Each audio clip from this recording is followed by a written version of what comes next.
I suspect he will cover in a subsequent budget.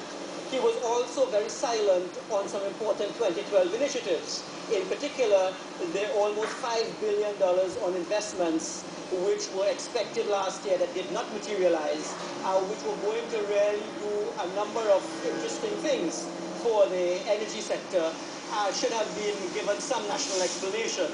Where are we? How soon could we expect some of these projects? Were they cancelled? Do we have any more in the pipeline? And I think he was too silent on some of those very big initiatives.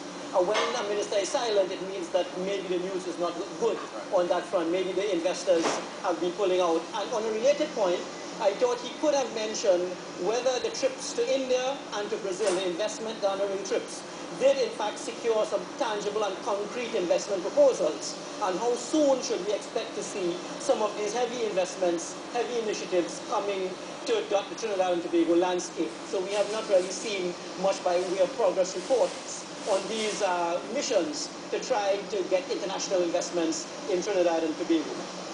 In presenting the budget breakdown, it would always be very valuable from an economic point of view, not only to get how much is education and national security and PSIP and so on getting, but really to break down for analysis what percentage or how much of the $58 billion are allocated to wages and salaries, goods and services, interest payments on the debt, public sector investment program, and transfers and subsidies. Those categories tell us exactly what are the areas of the budget which the minister can control and what are the areas in which he has contractual obligations. If we do not get that breakdown, one is a bit hard-pressed to know how good the minister will be, how effective is he going to be in keeping his expenses down. Because once there are expenses in the budget which are contractual obligations, such as the old age pension, etc., then it means that expenses are going to increase as claimants rise on this particular category.